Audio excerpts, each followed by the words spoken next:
শুভেচ্ছা বাঙালিয়ানার প্রদোষের সংবাদে স্বাগত। শুরুতেই শুনে নিচ্ছি সংবাদ শিরোনাম। বাণিজ্য চুক্তিতে জ্বালানি কেনার শর্ত থাকলেও আলাদাভাবে যুক্তরাষ্ট্রের সঙ্গে জ্বালানি সমঝোতা করেছে বাংলাদেশ। অতি নির্ভরশীলতার শঙ্কা। মৃত্যু হারে করোনা ও ডেঙ্গুকেও পেছনে ফেলল হাম। অচেনা হলেও শুরুর সংক্রমণে করোনার মৃত্যু হামের চেয়েও ছিল অনেক কম। অর্থনৈতিক খারাপ অবস্থাতেও সরকারি চাকরিজীবীদের বেতন বাড়াবে সরকার, বাড়বে 3 ধাপে। এবার অন্যান্য সংবাদের সঙ্গে বিস্তারিত।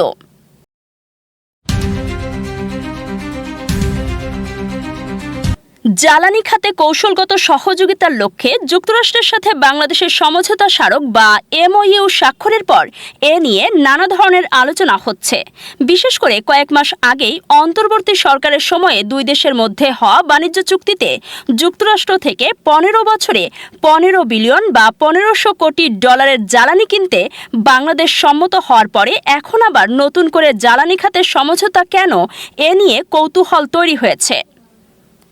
MOU স্বাক্ষরের পর ওয়াশিংটনের বাংলাদেশ দূতাবাসের বিজ্ঞপ্তিতে জ্বালানির উৎস বৈচিত্র্যপূর্ণ করা এবং বাংলাদেশ ও যুক্তরাষ্ট্রের মধ্যে বৃহত্তর জ্বালানি সহযোগিতার নতুন ক্ষেত্র উন্মোচনের বিষয়টি উঠে এসেছে। বিশ্লেষকরা বলছেন, দুদেশের মধ্যে সমঝোতা স্মারকটি স্বাক্ষর হওয়ায় বাংলাদেশের জ্বালানি খাতে মার্কিন কোম্পানিগুলোর কর্মকাণ্ড আরও বিস্তৃত হবে এবং বাংলাদেশের জন্য জ্বালানি আমদানির বিকল্প উৎস তৈরি হবে, যা সংকটকালে জ্বালানির জন্য মধ্যপ্রাচ্য নির্ভরতা কমিয়ে আনতে ভূমিকা রাখবে। বাংলাদেশ জ্বালানির জন্য মধ্যপ্রাচ্যের ওপর, বিশেষ করে কাতার ও সৌদি আরবের ওপর ব্যাপকভাবে নির্ভরশীল হলেও এবার ইরান যুদ্ধের পর তারা চুক্তি অনুযায়ী বাংলাদেশকে তেল ও LNG সরবরাহ করেনি। তবে যুক্তরাষ্ট্রের ওপর অতি নির্ভরশীলতার পরিমাণ যে ভালো হয় না, ইতিহাস থেকে বারবার সে দৃশ্য দেখা যায়। যুক্তরাষ্ট্র প্রায়শই নিজ স্বার্থে কথিত মিত্রকে বিপদে ফেলে। যুক্তরাষ্ট্র থেকে জ্বালানি কিনতে বাংলাদেশ আসলে বাধ্য হচ্ছে কিনা সে প্রশ্নই বেশি করে আসছে। বাংলাদেশ গ্যাস খাতে মার্কিন কোম্পানির আগে থেকেই আধিপত্য রয়েছে। পাশাপাশি গভীর সমুদ্রের সবগুলো ব্লকেই তেল গ্যাস অনুসন্ধানের কাজ করতে আগ্রহ প্রকাশ করে আসছে মার্কিন কয়েকটি কোম্পানি। যদিও গভীর সমুদ্র এলাকায় গ্যাস অনুসন্ধান দীর্ঘদিন ধরেই প্রায় স্থবির হয়ে আছে। বাংলাদেশের সমুদ্র সীমা গভীর সমুদ্রের 15টি এবং অগভীর সমুদ্রের 11টি ব্লকে ভাগ করা হয়েছে। ওদিকে বাংলাদেশ এনার্জি রেগুলেটরি কমিশন বা BERCর একজন কর্মকর্তা জানান, চলতি বছর এপ্রিলে যে পরিমাণ LPG আমদানি করেছে বাংলাদেশ, তার 40% এসেছে যুক্তরাষ্ট্র থেকে।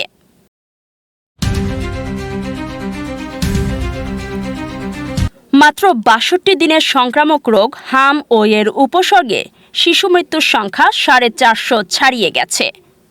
গত কয়েক দশকে এত অল্প সময়ে সংক্রামক কোনো রোগে এত বেশি শিশু মৃত্যুর ঘটনা ঘটেনি। বিশ্বেই সম্পূর্ণ নতুন রোগ করোনা সংক্রমণের শুরুর প্রথম 9 সপ্তাহে দেশে মৃত্যু হয়েছিল প্রায় 350 মানুষের। সম্ভাব্য প্রাণঘাতী রোগ ডেঙ্গুতেও এত কম সময়ে মৃত্যুহারের এমন দ্রুত বৃদ্ধি বা তীব্রতা দেখা যায়নি। রোগতত্ত্ববিদেরা বলছেন, করোনা, ডেঙ্গু ও হামের প্রকৃতি ভিন্ন হলেও স্বল্প সময়ে হামে মৃত্যুর এই দ্রুত বৃদ্ধি সংক্রমণের তুলনামূলকভাবে বেশ উঁচু গতির ইঙ্গিত দিচ্ছে। এটি দেশের স্বাস্থ্য ব্যবস্থার ওপরও লক্ষণীয় তীব্র চাপ সৃষ্টি করেছে। সরকার 15 মার্চ থেকে প্রতিদিন হালনাগাদকৃত হামের তথ্য প্রকাশ করছে, যেখানে নিশ্চিত রোগী, উপসর্গজনিত রোগী ও মৃত্যুর হিসাব দেওয়া হচ্ছে। তবে জনস্বাস্থ্য বিশেষজ্ঞদের আশঙ্কা, সরকারি হিসাবের বাইরে সারা দেশে আরও অনেক মৃত্যু ও রোগী থাকতে পারে, যা আনুষ্ঠানিক পরিসংখ্যানে অন্তর্ভুক্ত হয়নি, বিশেষ করে অনগ্রসর ও প্রত্যন্ত এলাকায়। বিভিন্ন রোগের প্রকৃতি, বিস্তারের ধারা ও নিয়ন্ত্রণ ব্যবস্থা ভিন্ন হলেও জনস্বাস্থ্য বিশেষজ্ঞরা স্বল্প সময়ে মৃত্যুর তীব্রতা বা আউটব্রেক ইন্টেন্সিটি বিশ্লেষণ করে ঝুঁকি নির্ধারণ করেন। নতুন বা পুনরায় সক্রিয় হওয়া সংক্রামক রোগের ক্ষেত্রে প্রথম কয়েক সপ্তাহে মৃত্যু বৃদ্ধির গতি স্বাস্থ্য ব্যবস্থার সক্ষমতার গুরুত্বপূর্ণ সূচক হিসেবে বিবেচিত হয়। এই প্রেক্ষাপটে সাম্প্রতিক হামের প্রাদুর্ভাবকে কোভিড-19 ও অন্যান্য বড় প্রাদুর্ভাবের প্রাথমিক ধাপের সঙ্গে তুলনা করা হচ্ছে।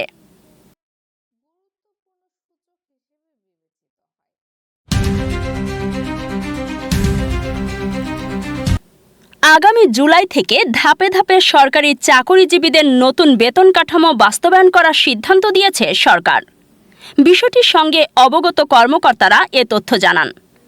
একাধিক সূত্র বলেছে, আগামী অর্থবছরের বাজেট বিষয়ে বুধবার অর্থ মন্ত্রণালয়ের শীর্ষ নির্বাহীদের সঙ্গে বৈঠকে প্রধানমন্ত্রী তারেক রহমানের এ নির্দেশনা দিয়েছেন।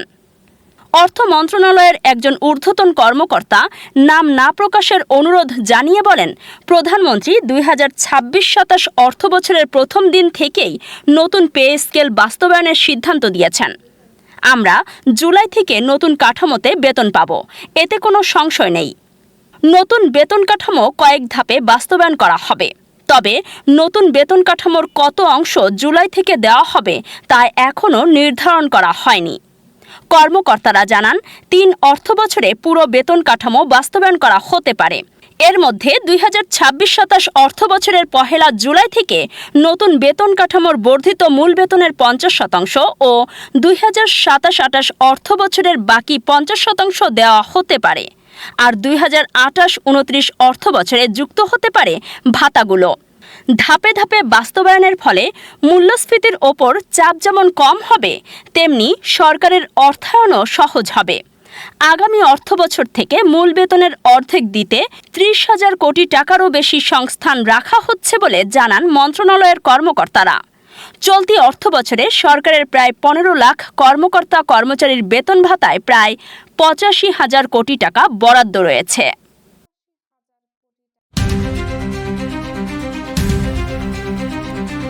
1981 সালের 17 মে দীর্ঘ নির্বাসন শেষে কন্যা শেখ হাসিনা স্বদেশে প্রত্যাবর্তন করেন।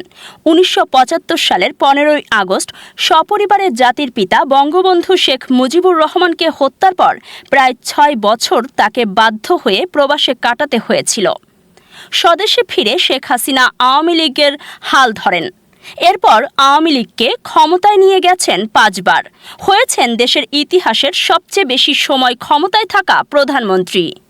শেখ হাসিনার নেতৃত্বে বাংলাদেশ অর্থনৈতিক স্বাবলম্বিতা এবং ডিজিটাল ও স্মার্ট বাংলাদেশের পথে এগিয়েছে, এ ব্যাপারে খুব বেশি দ্বিমত নেই। আবার একই সঙ্গে একটা পর্যায়ে গিয়ে তিনি হয়ে উঠেছিলেন অতি কর্তৃত্ববাদী একনায়ক, এমন অভিযোগও রয়েছে।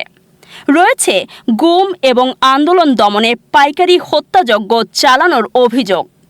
ফলশ্রুতিতে গণজোয়ারের মুখে 2024 সালের 5 আগস্ট তার সরকারের শুধু পতনই হয়নি, বরং দেশ ছেড়ে ভারতে আবারও নির্বাসনে যেতে হয়েছে শেখ হাসিনাকে। জনতার উল্লাসধ্বনিতে যে মানুষটা দেশে ফিরেছিলেন, 4 দশক পর সেই জনতার রোষানলে দেশ ছেড়ে পালাতে হয়েছে তাকে। এদিকে দিবসটিকে কেন্দ্র করে ঢাকা জুড়ে সর্বোচ্চ সতর্ক অবস্থান বা হাই অ্যালার্ট জারি করেছে ঢাকা মহানগর পুলিশ। পুলিশ সূত্রে জানা গেছে, যে কোনো আইন বহির্ভূত কর্মসূচি প্রতিহত করতে ভোরের দিক থেকে অলিগলি ও গুরুত্বপূর্ণ সড়কগুলোতে অতিরিক্ত টহল এবং নজরদারি বাড়ানো হয়েছে।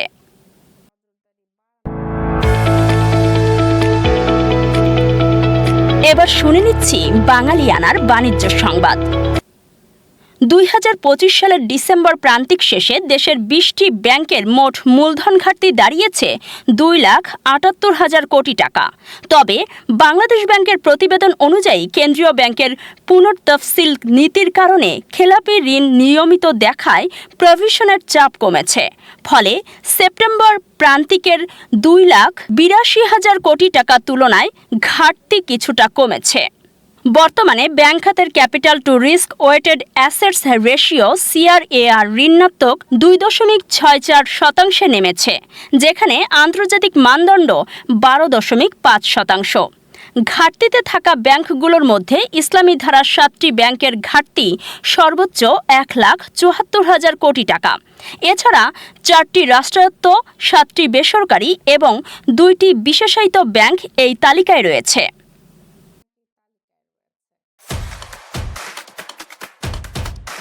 এবার শুনে নিচ্ছি বাঙালিয়ানার ক্রীড়া সংবাদ।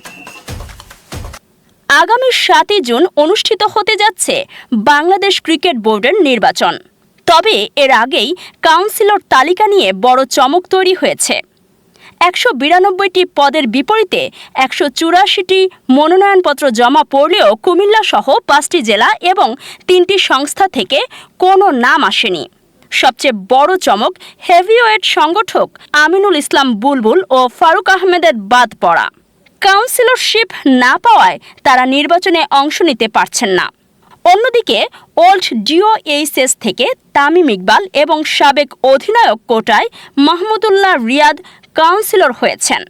এছাড়া সাবেক অধিনায়কদের মধ্যে লিপু, সুজন, বাশার এবং বিভিন্ন ক্যাটাগরিতে ক্লাবের প্রতিনিধিরা কাউন্সিলরশিপ পেয়েছেন। ঘোষিত তফসিল অনুযায়ী 7 জুন চূড়ান্ত ভোট গ্রহণ অনুষ্ঠিত হবে। বাঙালিয়ানার প্রদেশের সংবাদ শেষ হলো। ধন্যবাদ।